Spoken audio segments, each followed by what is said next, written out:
Lo hemos nombrado en todo momento la teoría de producción, pero sin embargo es la herramienta principal, como les digo, y de la cual tenemos que conocer un poquito más, ¿ya? Ya saben ustedes que la tubería es el elemento mediante el cual comunicamos el yacimiento con la superficie para que se pueda producir el pozo, ¿no? Así en forma rápida. Esa es la función sencilla. Aunque pueda tener alguna función. Perdón, alguien más quiere ingresar. Vamos a ver quién está ingresando. Está aquí. Ah, ya. Listo, volvemos a la diapositiva entonces. Ya. ¿Cómo se fabrica esta tubería? La tubería se fabrica sin costura. ¿A qué se refiere sin costura? Antes las tuberías se fabricaban con costura. ¿A qué se refiere? Que hacían como una plancha, por ejemplo, una plancha así, plancha siempre, no plana, digamos, un pedazo de metal plano, y después lo curvaban y lo unían por algún lado, digamos. Entonces, habían diferentes formas de unirla, longitudinalmente, en forma de espiral, bueno, habían de repente diferentes técnicas. Sin embargo, esas técnicas ya no se utilizan porque las tuberías con costura, o sea, con soldadura en otra parte, no es que se las costuran, ¿no? Sino se refiere que había que soldarlas de alguna manera, no tienen mucha resistencia. Entonces ahora se fabrican las tuberías en una sola pieza y se le hace un agujerito por el medio, por el centro, y ya queda hecho la tubería, ¿no? O sea, a ese proceso se le llama tubería sin costuras, ¿no? No hay ninguna parte que es soldada, ¿no? Excepto las uniones, que las uniones, dependiendo del tipo de tubería, hay uniones que son reforzadas. Esas uniones reforzadas se fabrican aparte y se unen al cuerpo de la tubería al final. Es una soldadura especial en caliente y por fricción. Entonces, de esa manera se lo juntan, de tal manera que la unión parece parte del cuerpo de la tubería, pero en realidad se fabrican dos piezas. Sin embargo, otras tuberías que no tienen unión reforzada se fabrican en un solo tubo y se los acopla mediante acoples especiales, ¿no? Entonces le hace rosca y se le pone acople. Pero de todas maneras, todas las tuberías que se fabrican, que están recomendadas por la API ahora, son sin costura, o sea que no deben tener alguna unión en alguna parte, digamos, en el cuerpo, ¿no?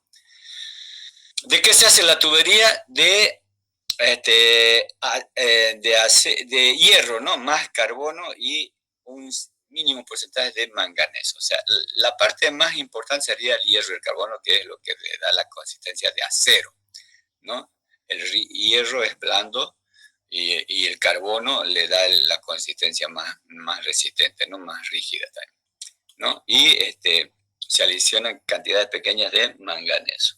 Esas son las tuberías normales, ¿no? Los aceros especiales llevan, las tuberías con aceros especiales llevan, además del manganeso, pueden llevar níquel, cromo, molibdeno, cobre, vanadio y tungsteno. Todos estos elementos le dan ciertas características al acero, o sea, sigue siendo acero, pero estos minerales le van a dar otras características al acero, ¿no? Por supuesto que estos aceros especiales son más caros, ¿no?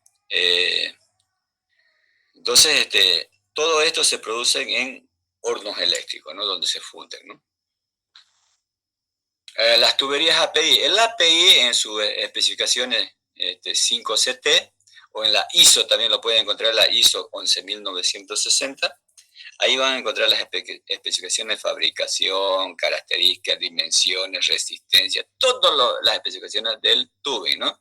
Entonces, a nosotros nos van a servir algunas de ellas para lo que necesitamos, resistencia a la tensión, para los esfuerzos mecánicos que van a estar sometidos al pozo,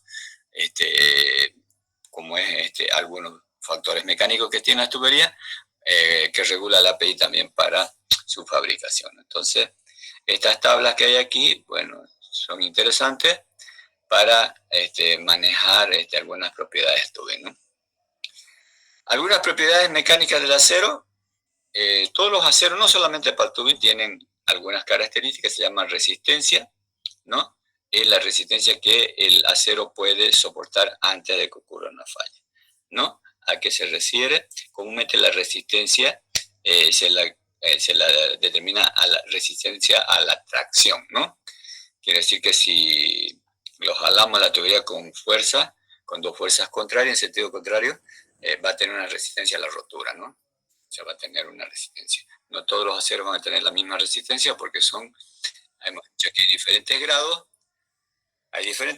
y además los espesores pueden cambiar también del acero, ¿no? De cada tubo no tienen los mismos espesores. ¿Alguien más quiere entrar? Aquí.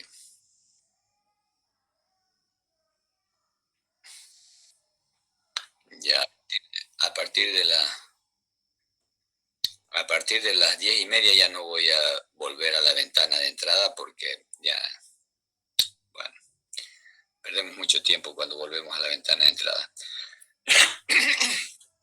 Ya, continuamos entonces con la diapositiva. Le decía que los aceros tienen ciertas características. Una es la rigidez. La rigidez es la propiedad del acero que tiende a no deformarse, ¿no? Cuando se le aplican fuerza. Ductilidad es a deformarse, ¿no? Es diferente, es lo contrario a la rigidez, ¿no? Maleabilidad es la capacidad para soportar grandes deformaciones sin romperse, ¿no? Fragilidad es la propiedad del acero que tiende a romperse fácilmente ante un esfuerzo, algún esfuerzo, ¿no? Los aceros comúnmente a temperaturas muy bajas tienden a ser frágiles, ¿ya? Y a temperaturas muy altas, como decía aquí, eso se lo ve en resistencia a materiales. Seguramente ya han visto estas características. Por ejemplo, la ductilidad, por ejemplo. Dúctil se dice, ¿no? Cuando un acero se deforma fácilmente, ¿no? Y no se rompe, tiene alta resistencia a deformar, pero tiene la capacidad de formarse sin llegar a romperse, ¿no? Antes de romperse, ¿no? O sea, las grandes temperaturas pueden hacer que un material se vuelva dúctil y las bajas temperaturas pueden ser que el mismo acero que puede ser dúctil en ciertas circunstancias sea frágil, ¿no? Entonces, la ductilidad lo vemos con los elementos muy elásticos y la fragilidad con elementos menos elásticos. Por ejemplo, el vidrio es menos elástico, ¿no? Entonces, más o menos así. Resiliencia, capacidad de absorber grandes cantidades de energía antes de romperse. Tenacidad, capaz de absorber energía ante diferentes esfuerzos. Dureza, capacidad al rayado. O sea, ¿en qué se determina un acero más duro que otro? En que el uno puede rayar al otro. El que sea más duro va a rayar al otro, ¿no? Comúnmente se compara con la rayabilidad, ¿no? Entonces, el hecho de que un material pueda rayar a otro. Y maquinabilidad es la característica que tienen los aceros para ser moldeados, ¿no? Para ser manejados, digamos, maquinados, o sea, trabajar en hacerle roscas, por ejemplo, ¿no? Utilizarlos de diferentes formas, pero maquinándolo en máquinas, entornos, digamos, ¿no? Dándole otras funciones. Entonces, el acero es maquinable. No hay acero que no sea maquinable, ¿no? Entonces, el proceso de fabricación, vamos a ir en forma cortita nomás. Es largo el proceso, desde que se utiliza la materia prima hasta que salen los tubos, pero lo vamos a resumir en algunos pasos cortitos para no perder tiempo. El acopio de materia prima, ¿no? Para fabricar el acero, este es el proceso de Tenaris Tanza, de México. No importa qué industria sea, el proceso ya está estandarizado. Los que fabrican acero para tubulares, según normas de la API, ya tienen todo el proceso estandarizado, ¿ya? Entonces no hay nadie que se salga de esos parámetros, ¿ya? Entonces, el primer paso es reunir la materia prima, copiar la materia prima. ¿Qué se utiliza como materia prima? Hierro esponja, esto que ven ustedes aquí, pellet, se llaman esto. Siempre cuando se habla de pedacitos así, se llama pellet, los pedazos pequeños, así como bolitas, se hacen. Es de hierro, por ejemplo, del mutún, si se saca roca, por ejemplo, se la funde en una forma primaria, para purificarlo, y eso no lo convierten directamente en alguna herramienta, en una barra de acero, sino lo convierten primero en una etapa inicial como purificando, digamos, extrayéndolo de la roca en pellet, ¿no? Esos son los pellets que ya es hierro purificado, ¿no? No tienen propiedades todavía, esto no tiene propiedades, solamente es un hierro purificado. Entonces a eso se le llama hierro esponja también o pellet, ¿no? Entonces a este hierro esponja se lo mezcla con chatarra. ¿Qué es la chatarra? Es lo que se va a reciclar. O sea, ustedes saben que la gente acopia todo tipo de metales, ¿no es? Entonces esos metales se los lleva a la fundición y eso es chatarra para nosotros, ¿no? Y a veces mezcla de todo ahí, ¿no? Pero comúnmente chatarra es todo lo que podemos reciclar, ¿no? Entonces esto se mezcla, el 30% de hierro esponja, que es puro, y chatarra que viene de todo, ¿no? Entonces a eso se lo lleva a unos hornos y se comienza la acería, ¿no? El segundo paso sería la acería, la fundición de ese hierro esponja con la chatarra, ¿no? Se calientan a más de 1600. No importa, no es importante que se aprendan esto ya. Solamente estamos haciendo un repaso rapidito porque no vamos a aprender el proceso de fundición y fabricación del acero en una clase, ¿ya? Pero tenemos idea que cómo más o menos va, ¿no? Entonces estas mezclas de hierro, esponja y chatarra van a hornos eléctricos y se calientan hasta alcanzar 1600 por temperatura. Es la temperatura a la cual se funden, no todos, ¿no? Estos elementos, ¿no? Totalmente se convierten en líquido, ¿no? Entonces, después está la afinación del acero. El acero se lo coloca en un horno de afinación donde se le adicionan aleaciones. Ya está fundido, se lo lleva a otro horno y se le agrega de forma sistemática las cantidades precisas de los elementos adicionales con los cuales va a tener la característica del acero, si es acero normal, si es acero especial, se le da esas características. De ahí una vez pasa la acería, que es el vaciado del acero. El vaciado de acero lo llevan a una máquina distribuidora, en esta parte así grande, y de ahí lo van a vaciar a esto que se llama colada continua. Estos son una especie de, esto que ven en dibujo en la derecha, son el hierro corre por encima, ¿no? Corre por aquí encima,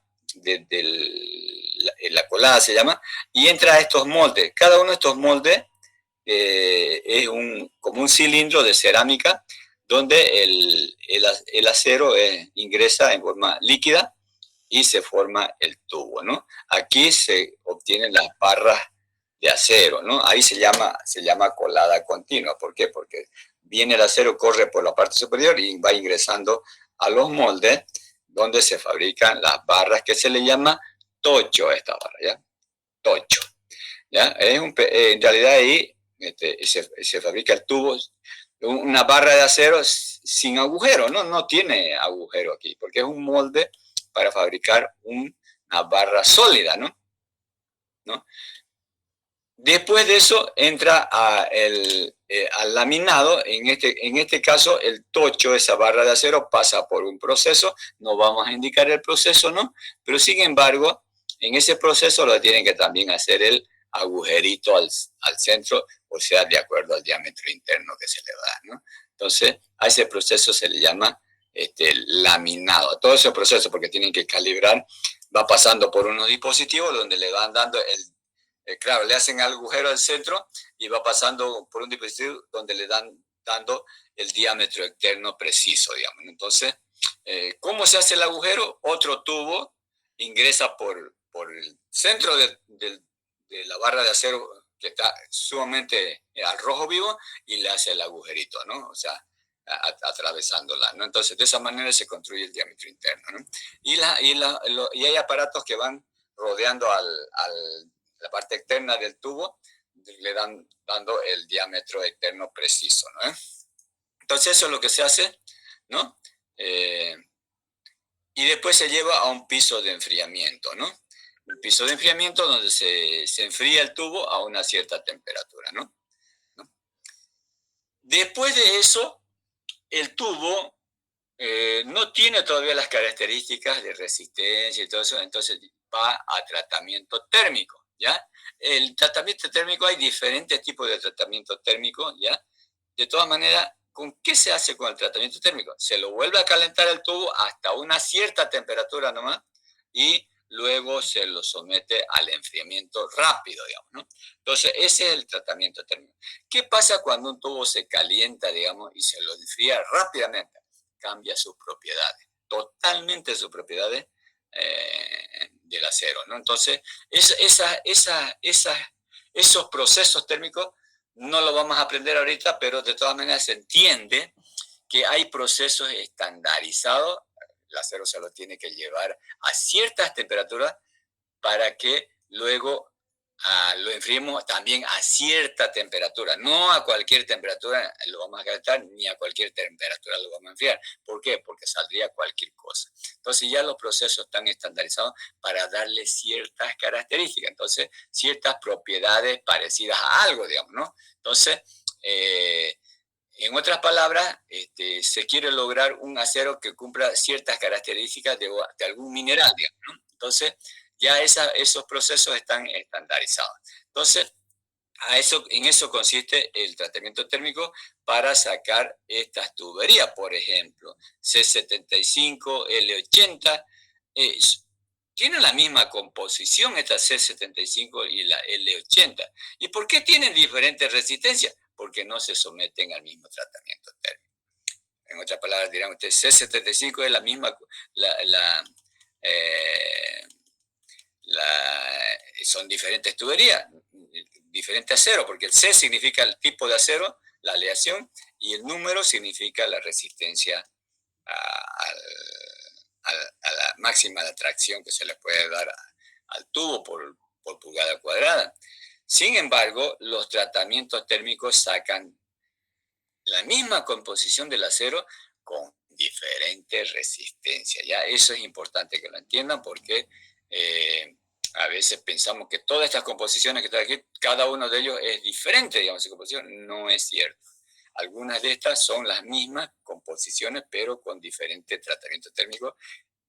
Eso hace que el acero adquiera diferente resistencia, ¿ya ven? Entonces, los tratamientos térmicos son muy importantes, ¿no?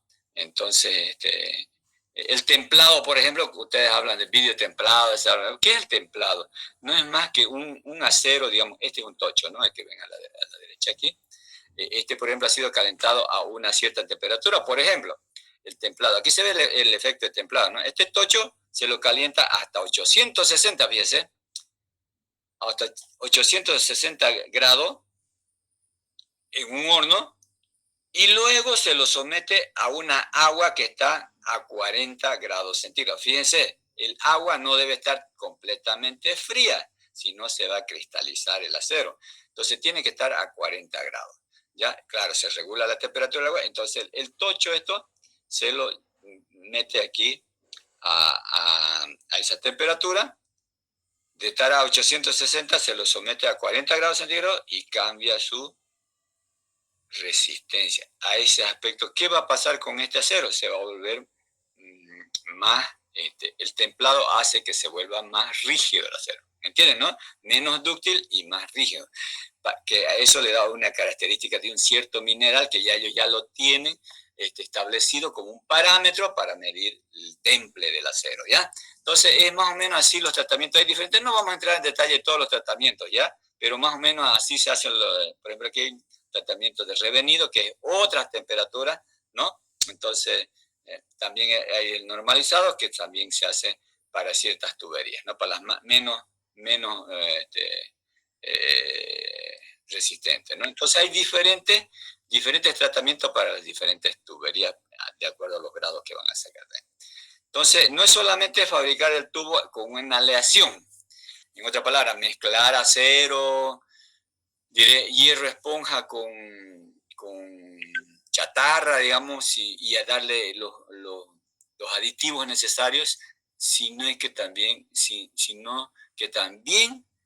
hay que hacerle tratamiento térmico y de ahí sacamos las variedades de acero, ¿ya? Porque las composiciones no varían mucho, ¿ya? Entonces, con el tratamiento térmico se logra sacar los diferentes aceros. Y luego el acabado de la tubería es hacer las inspecciones longitudinales, de diámetro interno, pulirlas, ¿no? Calibrarlas de que cumplan las normas API. Las normas API dicen que tiene que tener ciertas características, la ovalidad, la deformación tanto, entonces tienen límites, digamos, ¿no? Si esa tubería no cumple eso, se hacen inspecciones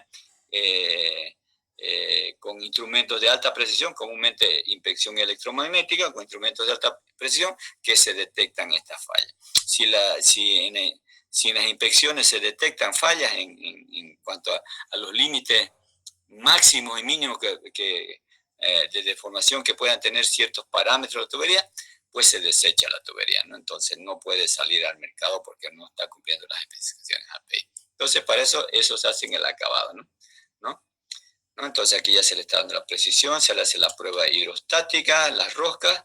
La prueba hidrostática no es más que ver la resistencia que tiene el tubo, ¿no? Y luego se lo alista para que pueda ser trasladado, ¿no? Entonces todo ese proceso que se hace con los tubos, no vamos a entrar en detalle. Ahora entramos a algunos criterios de los tubing, cómo se clasifican, ¿no? Los tubing se fabrican, aquí dice de 2-3 octavos, más usados, dice, ¿no? Pero sin embargo se fabrican de a ver cuánto será, a ver, creo que es 1,5, de 1,5 hasta 4,5 se fabrican, ¿ya? Los tubulares. Aquí está 3 octavos, hay menores que eso, ¿ya? Se fabrica de diferentes diámetros, los más usuales es esto, lo que estamos viendo ahí, de 2-3 octavos, 2-7 octavos, 3,5, hay de 4 y de 4,5, ¿no? Entonces, más diámetros de 4,5 no existen tuberías, tubing, y creo que de 1,5 para abajo ya tampoco existen, ¿no? El peso unitario es una característica de los tubulares, espesor de paredes, grado, ¿no? Los grados están referidos con el esfuerzo máximo a la tracción que pueda sometérselo. Y también otras características de los tubulares es su diámetro externo, ¿no? El diámetro externo del tubo, el diámetro externo de la junta, los tipos de uniones, todo eso. Hay diferentes tipos de uniones, ¿ya? De conexiones, ¿ya? Aquí se están nombrando algunas, pero lo vamos a ver en la próxima diapositiva, de repente un poquito más. Rango de tamaño, puede haber, el rango 1 es de 20 a 24 pies, el rango 2 es de 28 a 32 y el rango 3 es de 32. El más utilizado es el rango intermedio, ¿no? Esas son las tuberías que más se utilizan en el campo. Y pop joint, ¿se acuerdan ustedes? Pop joint, que eran tuberías muy pequeñas, ¿no? Que se fabrican desde 61 centímetros a 3 metros 66, ¿no? 3,66 metros, ¿no? Entonces, desde un poquito más de medio metro hasta un poquito más de 3,5 metros, ¿no? Entonces, son tuberías cortitas para dar ciertas, como le digo, el pop joint es una tubería pequeñita que puede venir de diferentes medidas, digamos, de longitudes me refiero, ¿no? Es una tubería, un tubing nomás, pero cortito, que sirve para lograr espaciar, digamos, por decir, digamos, queremos un instrumento que vaya a tal profundidad, entonces como no vamos a estar cortando las tuberías como se hace en las cañerías se las cortan nomás en superficie para poder acoplarlas, para llegar a la profundidad deseada, pero las tuberías no se las cortan, las tuberías se colocan completas, entonces lo que se hace es nomás regular con diferentes tuberías de pequeño diámetro, ¿no? Para llegar de forma precisa con algunos instrumentos de repente a la profundidad precisa, ¿no? Entonces, es eso, el pop joint. Peso unitario de las tuberías se mide en libras por pie, comúnmente está en libras por pie, aunque no me acuerdo, ahorita vamos a ver las tablas de la ISO, de repente está en otras unidades, ¿no? Pero comúnmente en el API, en la especificación del API, que ya han pasado las ISO, como le digo, en las tablas del API, sigue siendo libras por pie, ¿no? Entonces, el peso, el libraje de la tubería va a cambiar no por el diámetro externo, sino por el diámetro interno. una misma tubería del mismo diámetro externo puede tener diferentes pesos porque lo que va cambiando es el diámetro interno, entonces de espesores diferentes, ¿no? Entonces eso es importante también conocer, ¿no? Otra cosa importante, los grados, ¿no? Los grados aquí tenemos H40, J55, C75, L80, N80, C95, P110 son los más utilizados. Aquí lo mismo dice aquí abajo, grados API, J55, y creo que H40, esto no es para, esto en cañerías hay H40, en realidad son J55, C75, C95, N80 y P110, aquí P105 dice, ¿no? Ya. Y grados especiales, C75, L80, aquí está, ¿no? N95, ¿no? Para ácidos, para pozos ácidos, ¿no? Que tienen mucho ácido, ¿no? Los grados especiales es donde hay ácido sulfídrico en grandes concentraciones. Aquí tenemos, digamos, una tabla de, creo que lo saqué, esto de un handbook de Halliburton. Aquí están los diámetros, desde 2/3 octavos, este sería 2/3 octavos, que van cambiando a 2/7 octavos. Bueno, está un pedacito nomás de una tabla. No son las mismas dimensiones del API, aquí tenemos el peso en libras por cada pie, siempre se da en libras por pie, el peso, el ID, claro, a diferentes pesos el ID va a cambiar, ¿no? Para el mismo diámetro, ¿no? Entonces, el grado aquí para las diferentes tuberías, el espesor, esto lo podemos calcular con el diámetro externo y el diámetro interno, sacamos el espesor, ¿no? En pulgadas, ¿no? Aquí están los básicos de las dimensiones. Aquí está una tabla de las ISO. Lo mismo que hay en las tablas API, ya han pasado las ISO. Aquí también está en pulgadas, mire, 2/7 octavos. Bueno, no están todas las tablas aquí porque no vale la pena poner todas las tablas. Aquí tenemos de 2/7 octavos y 3,1 hasta 4 pulgadas para diferentes tuberías. Aquí, por ejemplo, está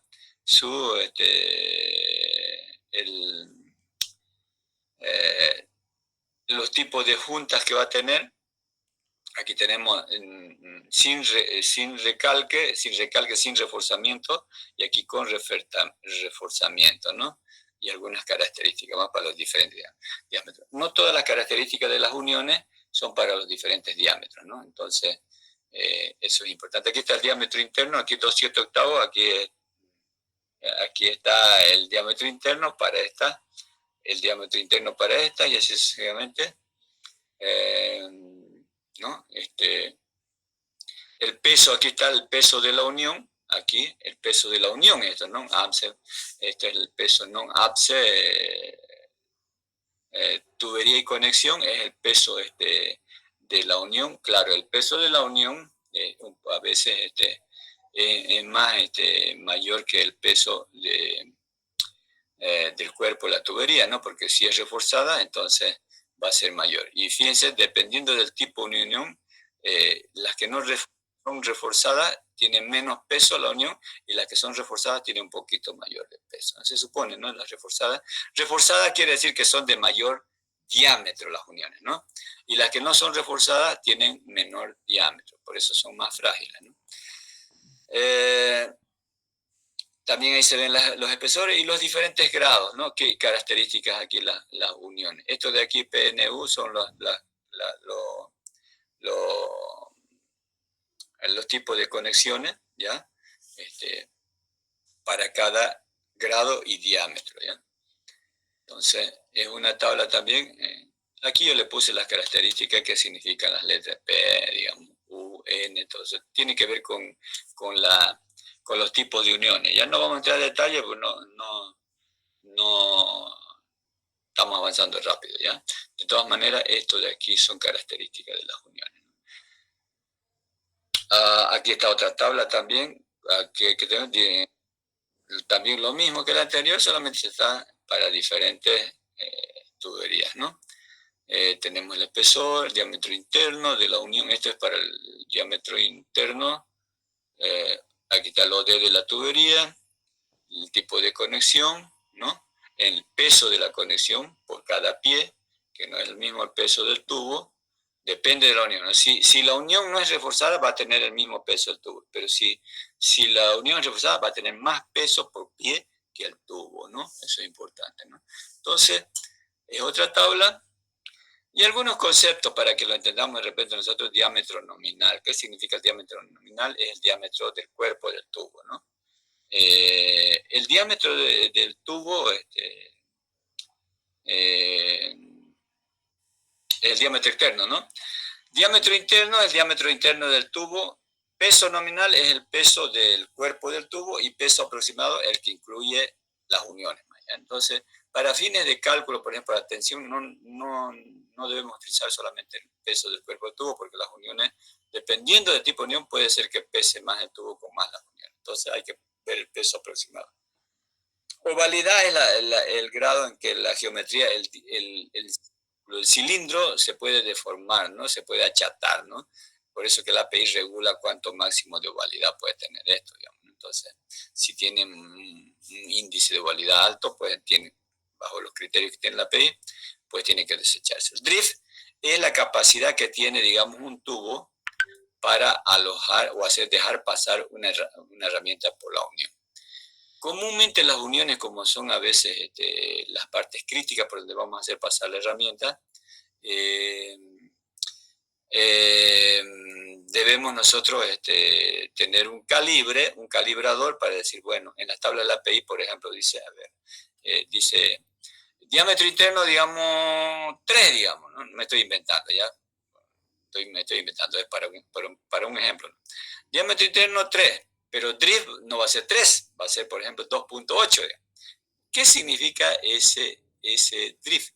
Es el diámetro mínimo que debería tener el tubo o para que entre una herramienta. O en otra palabra, el diámetro máximo de una herramienta que va a pasar a través de la unión de un tubo. Ya más o menos así, ¿no? Aquí está escrito así, ¿no? Es el mínimo diámetro interno para permitir el paso de herramientas. De una forma, dicho de una forma. El drill es un medidor que se utiliza para verificar el ID mínimo que puede pasar a través de líneas de flujo, niples, tuberías de producción, casing, tubería de perforación. Claro, el drift se utiliza para todos los tubulares, ¿ya? En realidad, en la práctica es la situación que nos da, digamos, la seguridad en que nosotros vamos a hacer pasar por un lugar, hacer pasar por el diámetro interno de algo, otra herramienta con diámetro externo, digamos, ¿no? Entonces, esta no tiene que acercarse mucho al diámetro interno de la herramienta por donde vamos a dejar pasar, ¿no? ¿Por qué? Porque por seguridad se puede atascar, digamos. Entonces, por eso que la API recomienda los drips. Y eso va a estar dado en las tablas, ¿no? El espesor de pared, ya saben ustedes, es el espesor del tubo, digamos, ¿no? ¿Qué grosor tiene? Más o menos ese grosor le decimos, ¿no? Pero ese se llama espesor. Excentricidad es que el eje del tubo donde se encuentra, ¿no? ¿Realmente al centro o está, si nosotros hacemos a pasar líneas así perpendiculares, está desfasado del centro del tubo? Eso se llama excentricidad, ¿no? También la API regula cuánto máximo de excentricidad puede tener el tubo, porque a partir de un valor determinado hay que desechar el tubo, quiere decir que tiene mucha deformación. Para descartar un tubo se utiliza algunos parámetros, como por ejemplo, uno sería el espesor, que no sea uniforme el espesor en ciertos límites, ¿no ves? Aquí dice que la tolerancia debe ser menos 12.5%, algo así, ¿no? En la ovalidad hay una tolerancia también, en la excentricidad también hay una tolerancia. No vale la pena que nos aprendamos, pero esto tiene que ver con la forma del tubo, ¿no? Como que en el proceso de fabricación, la deformación que tenía el tubo, ¿no? Entonces, un tubo, si lo vemos al microscopio o le medimos sus propiedades con los instrumentos reales, no es perfecto. Aunque ustedes lo vean a simple vista que es perfecto, no es perfecto. Entonces, pero el API recomienda ciertos valores límites, ¿no? De esa imperfección que hay, ¿no? Entonces, eso es importante conocer. Aquí tenemos, por ejemplo, si hablamos del drift, de repente aquí está. Aquí tenemos una tubería de 2/3 octavos, en milímetros es 60.3, eso es, ¿no? Milímetros, está en las 2 unidades. Aquí tenemos el peso del tubo, dice, no dice si es el peso nominal, pero aquí dice el peso del tubo, es 4 libras por pie. Aquí el espesor de la pared lo está dando la tabla, está en pulgadas y en milímetros, ¿no? Aquí está el diámetro interno. Fíjense aquí el diámetro interno de este tubo de 2/3 de 4 libras por pie es 2.041 en pulgadas. Ese es el diámetro interno, 2.041 pulgadas, y en milímetros 51 puntos. Y aquí está el drift, el diámetro drift que se llama, ¿no? Es un diámetro, pues, ¿no ves? El drift también es un diámetro. Es el diámetro máximo que debemos utilizar de una herramienta para meterlo dentro de un tubo o hacer pasarlo por algún dispositivo o por la unión, ¿no? Y si nos fijamos aquí, fíjense, el drift siempre debe ser menor al diámetro interno de la herramienta. Aquí en pulgadas el diámetro interno es 2.041. ¿Cuánto es el drift de la herramienta que tiene que pasar a través de otro? 1.947. Jóvenes, esto se calcula con una fórmula, pero no vale la pena que lo veamos, ¿ya? Entonces, cada herramienta no va a tener el mismo drift, ¿no ven? Porque a mayor diámetro, también mayor drift, ¿no ven? Entonces, eso va a ir cambiando. Y ustedes lo van a ver cómo aquí va cambiando, ¿no ven? Va cambiando el drift, ¿no ves? Porque los diámetros internos también van cambiando. Entonces, el drift en realidad es un porcentaje se calcula un porcentaje del diámetro, en función al diámetro interno, ¿no? Y entonces de esa manera podemos entender qué es el drift, ¿no? Esto asegura que al meter una herramienta de 1.947 en una herramienta de 2.041 hay la seguridad de que no se va a atascar en algún punto, ¿no? Porque ustedes saben que las tuberías pueden estar un poco, de repente, no totalmente vertical, de repente hay curvaturas y todas esas cosas. Entonces, esto asegura que una herramienta pueda pasar fácilmente sin tener problemas, ¿no? En realidad, un poco hablamos del ritmo. Los grados de API, como ven ustedes, la H40 es más para las cañerías. Estos son los verdaderos grados de tubería. J55, K55, C75, N80, C95, P105, y P110. Los dos, P105 y P110. Algunos no fabrican esta P110, pero también está contemplada la API solamente hasta P105, ¿no? Eso está de nuevo en la API SPC 5CT o la ISO 11960, en cualquiera, ¿no? Esta tablita que les mostré anteriormente es de la ISO, ¿no? 960. Y otras tablas son que pueden estar en el API directamente. Son un poquito diferentes la configuración de las tablas, pero en realidad la misma información. Las conexiones, las conexiones son la más parte, podríamos decir, sumamente importante de las tuberías porque nos permiten conectar unas con otras. Además, le dan ciertas características a la tubería. El cuerpo del tubo sería en realidad la parte menos problemática, pero las conexiones serían de repente las partes más problemáticas porque hay que ajustarlas. O sea, el torque que hay que darle, todas esas cosas hacen que estas conexiones de repente sean críticas y que puedan romperse de repente en algún momento, ¿no? Porque no es lo mismo, además que están sometidas a diferentes esfuerzos. Por ejemplo, el cuerpo del tubo solamente está sometido a tensión. Sin embargo, las conexiones están sometidas a dos esfuerzos, a la tensión y también al torque, porque hay que ajustarlas unas con otras, ¿no? Entonces están al torque más, ¿no? Entonces se están combinando esfuerzos. Y eso hace que ahora se busquen, por ejemplo, para pozos profundos, tuberías con conexiones reforzadas, ¿no? No conexiones simples, digamos, ¿no? Aunque la API considera todos estos tipos de tuberías con conexiones distintas, digamos, ¿no? Entonces, pero las conexiones comúnmente para pozos profundos van a ser más sofisticadas y más reforzadas, ¿no? Entonces, ¿por qué? Porque la conexión es la parte más débil de todo el ensamble que hacemos, ¿no? Es la parte más débil porque está sometido a esfuerzos combinados. Aquí tenemos una conexión, también se le llama junta, una conexión. Esto hay que aprender, jóvenes, es lo mínimo que podemos decir. De repente aprenderse algunos grados de tubería, pues es importante que sepamos cuáles son los grados, a pesar que vamos a estar hablando siempre de los grados todo el tiempo, ¿no? Entonces, aquí tenemos los elementos de una conexión, tenemos un pin y un box, ¿no? Siempre tenemos que conectar un pin, un bow. A excepción, esta es una unión integral, ¿no? A ver, ¿qué es una unión integral, digamos? Una unión integral es una unión que se fabrica aparte, pero comúnmente tiene una función de mayor reforzamiento, digamos. ¿Por qué se ha fabricado aparte, digamos, una unión? A pesar que el término integral debería ser, ¿no? Yo antes, por ejemplo, entendía, escuché decir, ¿por qué? Me hacía la pregunta, ¿no? ¿Por qué es integral si se fabrica aparte, digamos, ¿no? Porque integral significa lo mismo, ¿no? Entonces debería fabricarse con el cuerpo del tubo al mismo tiempo en el molde. Lamentablemente, jóvenes, en el molde que ustedes han visto en la fabricación, el molde es para un cilindro. Entonces, las uniones, hay un montón, una complejidad de uniones.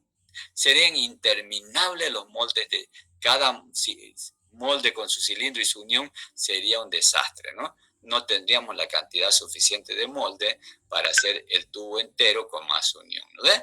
Entonces, es mejor hacer pequeños moldes con diferentes tipos de uniones y hacer un solo tubo, ¿no ves? Entonces, por eso que las uniones se fabrican en forma separada. Se le llama integral porque estas uniones se las integran al tubo en, como le decía yo, a alta temperatura y por fricción. O sea, el soldado se hace por fricción, ¿no? Se lo pone en un costado del tubo en un lado y en el otro lado se coloca la unión, que es cortita, y se lo va juntando así van girando en sentido contrario, una unión contra la otra, y la unión se va metiendo dentro del cuerpo del tubo como si fuera un plástico, ¿no? O sea, ustedes saben, ya habíamos hablado de que hay una propiedad del acero, la ductilidad, ¿no? Entonces, prácticamente el acero se puede manejar como un plástico a ciertas condiciones de temperatura, ¿no? ¿No? Como un tubo de PVC, cuando quieren acoplar un tubo de PVC y son del mismo diámetro, lo que hacemos es calentar uno de los extremos, ¿no ves? Y meterlo, el otro que está frío lo metemos en la parte que está calentada y el tubo se acomoda al otro elemento que ingresa. Algo así se hace en estas uniones, pero a alta temperatura y a alta velocidad de gira. La unión gira a alta velocidad y va ingresando en el otro tubo que está calentado y el soldado se hace por fricción, o sea, prácticamente se fusionan los dos componentes ahí en la zona que se unen los dos y después se le hace el pulido correspondiente, ¿no? Y por eso la unión queda como si fuera del mismo tubo, pero no se fabrica el mismo con el tubo, se fabrica aparte. Por eso se llaman uniones integrales, ¿ya? Sin embargo, hay otras uniones que no son de la misma forma, que se fabrican aparte de la unión y se acoplan, ¿ya? Eso vamos a ver ahorita un poquito, ¿ya? Pero aquí vemos, digamos, que el tubo que tiene uniones integrales comúnmente tiene un pin, esto es para uniones integrales, tiene un pin y un bob, o sea, no hay un acople, ¿no? Es solamente un pin que encaja en la rosca aquí macho, que se llama, que encaja en la rosca hembra, y le damos torque nomás, y esta se juntan ambas, ¿no? Y de esa manera queda conectada una tubería con otra, ¿no? Entonces, de esa manera, ¿no? Aquí tenemos diferentes características, dice protección externa. Ahora las tuberías pues se fabrican con diferentes tipos de protecciones externas, ¿no? Aquí dice anillo de sello del protector, aquí tenemos un sello, el pin 8RD, aquí esto también tiene que ver con la cantidad de hilos por pulgada, ya 8RD. No todas las tuberías, aquí dice 8RD, no todos los diámetros tienen 8RD, va a depender del diámetro del tubo para tener una nomenclatura así, ¿ya? También, esto tiene que ser compatible con esto porque el 8RD significa tantos hilos por pulgada lineal. Entonces no puedo acoplar yo una unión que tenga diferentes roscas. Esto tiene que ver con la rosca, el 8RD, en la conexión. Es una característica de la conexión, pero tiene que ver con la rosca. Entonces yo tengo que enroscar unos hilos que sean compatibles, ¿no? Aquí tanto el macho como la hembra tienen que tener las mismas características para que se puedan unir. Entonces, eso es importante. Ahora se puede poner crossover, como habíamos hablado nosotros, ¿no? Si una rosca de aquí es un tipo y el otro, digamos, es otro tipo, podríamos utilizar un crossover para compatibilizar las rocas. Entonces ya aquí podríamos unir una de un tipo y aquí otra de otro tipo, ¿no? No es común, pero sí hay herramientas de esa manera, ¿no? Que pueden acoplar. Ya, entonces, hablando de las conexiones, aquí tenemos diferentes conexiones. Aquí tenemos una unión sin ápice, dice, ¿no? ¿Se acuerdan ustedes que sería no NU, algo así había en las tablas NU? Esto es lo que dice aquí. NU nomás aparece, ¿no? Pero en realidad significa non-upset end. O sea, ¿qué quiere decir? No reforzadas externamente. No hay tubería, cuidado, en las tartas de perforación, por ejemplo, hay tuberías que se refuerzan tanto internamente como externamente.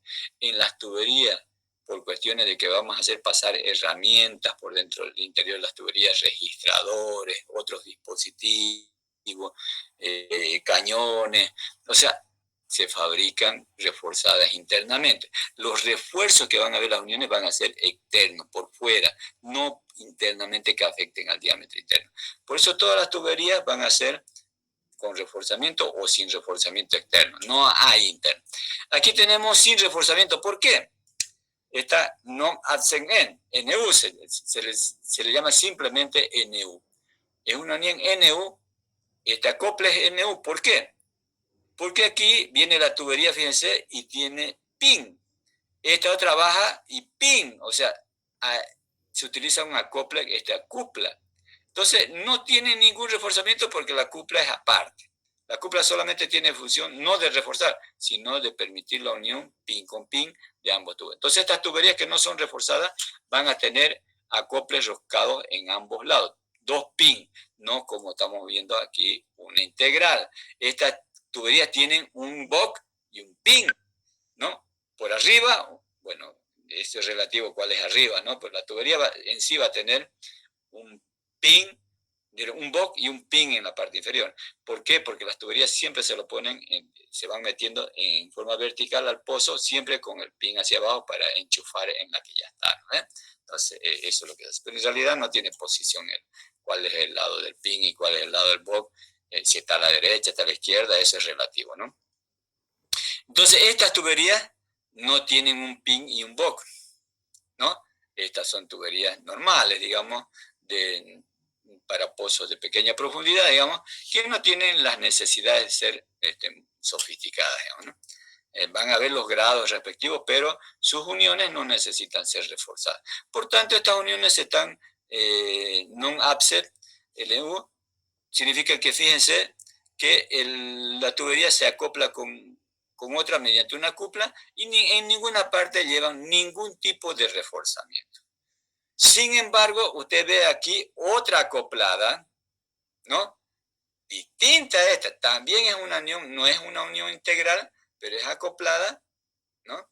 Fíjese que aquí tiene este borde que tiene aquí, que esta no tiene. De aquí viene el tubo, resto a la unión, a la acople. Aquí fíjense lo que pasa. Esta partecita como que aumenta y después llega al acople. Esta parte es la parte reforzada. Esta tubería hace que sea más resistente a otra a pesar de tener acople. No es una unión integral, es acoplada, pero reforzada. Entonces, esta ya tiene un reforzamiento externo que se llama external upset, ¿no? External EU. EU es external upset ending, o sea, end significa el final del tubo, ¿no? Aquí también end. Pero external upset. Entonces se simplifica diciendo external upset, reforzada.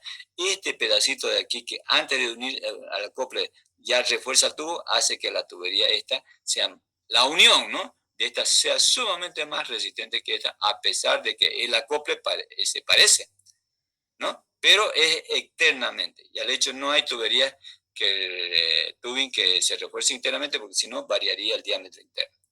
Aquí tenemos un acople del mismo de esta de aquí es la misma que esta, solamente que está a color, ¿no ves?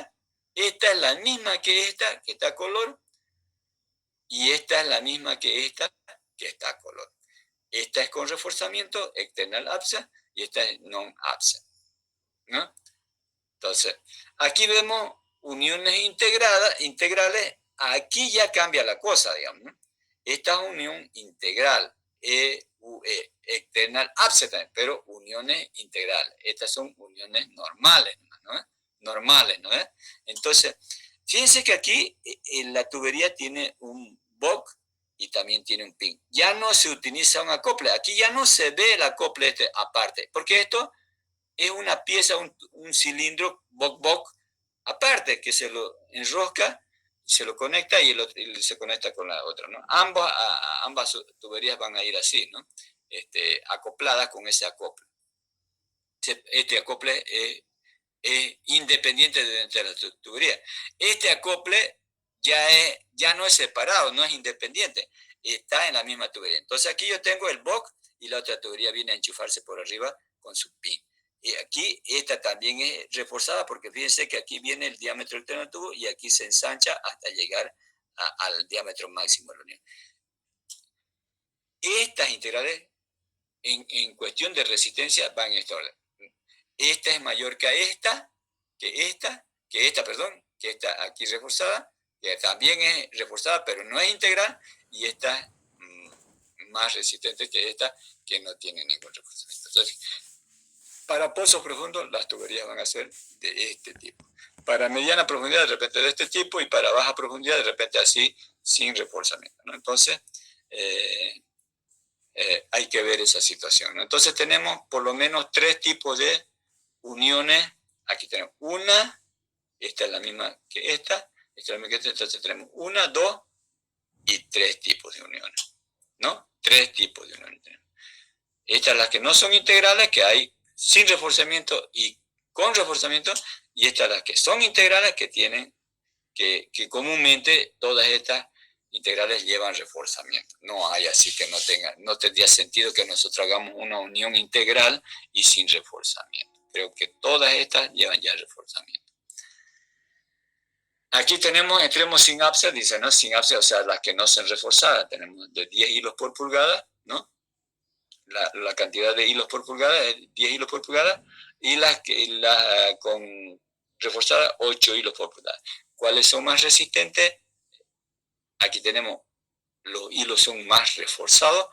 Entre más delgaditos, más hilos por pulgada, más delgaditas son las hebras, ¿no? Entonces, aquí, entre menos hilos por pulgada, más gruesas son las hebras. Entonces, comúnmente para tuberías de menor diámetro utilizamos hebras menuditas, entonces más cantidad de hilos por pulgada, y en tuberías más grandes, por la necesidad del torque y toda esa cosa, hilos más gruesos, o sea, menos hilos por pulgada, ¿no? Los hilos por pulgada es esto. Por eso hay 8 RD y otros tipos, ¿no? Entonces, son roscas la forma de las roscas son redondas, ¿no? Y tenemos 2 tipos con 10 hilos por pulgada y 8 hilos por pulgada. ¿Para qué diámetro? Aquí vamos a ver, no necesitamos... Lo importante es saber lo siguiente, que los hilos por pulgada tienen que ver con la resistencia al torque también, joder. ¿Ves? Por decir, digamos, ¿no? Mayor cantidad de hilos por pulgada son hebras más menuditas, o sea, van a resistir torque. Entonces, ¿para qué tuberías vamos a utilizar muchos hilos por pulgada? Para las de menor diámetro, porque no necesitamos mucha resistencia. Pero para tuberías de gran diámetro necesitamos que los hilos sean más gruesos, o sea, menos hilos por pulgada. No sé si me entienden, ¿no? Pero esa es la lógica.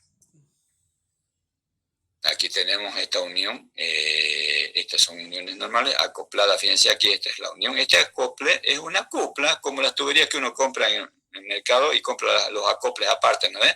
Y mediante un acople se unen dos, es lo mismo. Aquí, por ejemplo, tenemos una tubería con reforzamiento, ¿no? También, pero es acoplada, pero con reforzamiento externo. A esto se le llama roscas redondas, porque así redondeadas son las roscas que se utilizan en las tuberías. No vamos a entrar en detalle, ¿no? ¿Qué características tiene la rosca redonda? Evitar fuga. Esa es la principal, el sello, la calidad del sello que tiene entre hilo y hilo, entre la conexión, ¿no? El sello. Ustedes saben que se caracterizan de esa manera las roscas redondas por el sello. Las tuberías no pueden perder sello en las uniones, pues, ¿no? Tienen que ser herméticas, ¿no? Entonces, eso es importante, ¿no? Vamos a analizar más sobre las uniones. Aquí tenemos, por ejemplo, roscas recalcadas para tuberías sin recalcado, o sea, no absent en, ¿no? Cuando ustedes vean NUE o simplemente NU, es sin recalque, que decir no, non absent. Significa sin, non significa sin, o no significa una negación, ¿no? No reforzada, digamos, eso no es, o sin reforzamiento. Abse es reforzamiento, ¿ya? Un recalque, algo así significa superior, algo así, ¿no? No sé la equivalencia exacta, pero en tubo es sin reforzamiento en el cuerpo del tubo, cuerpo entre el tubo y la unión, ¿no? Entonces aquí tenemos, por ejemplo, alguna medida, y fíjense que los diámetros pequeños, los más pequeños, hasta 3,5 hay de 10 hilos por pulgada, y a partir de 4 pulgadas, 8. No hay más, solamente hay 8, en los tipos de rosca hay 10 hilos por pulgada y 8 hilos por pulgada, no hay más. Ya, esas dos para las tuberías API, ¿ya? No vamos a entrar en detalle más aquí, aquí vemos lo mismo por acá, diámetro de la copla, un montón de datos que no vale la pena. Aquí también, ¿qué grasa se va a aplicar? No vamos a entrar en detalle, no nos interesa aprender, pero las grasas que se van a aplicar a las tuberías están especificadas hasta por la piedra. No es cualquier grasa de camión que van a llevar ustedes y le van a poner ahí, ¿no? Son grasas resistentes, ¿no? Además que con el ajuste que se da a las tuberías, el torque es alto, entonces estas grasas van a mantenerse, van a tener minerales que le van a dar la consistencia de que las uniones duren más en el tiempo, ¿no? Por el torque que se les aplica. Para seleccionar un tubo se necesitan aplicar algunos criterios, los criterios mecánicos. Si yo le digo cuáles son los criterios mecánicos o cargas mecánicas o relacionadas así, los criterios mecánicos para seleccionar una tubería es el análisis a la tensión o las cargas a la tensión, el análisis al aplastamiento o cargas de aplastamiento, y además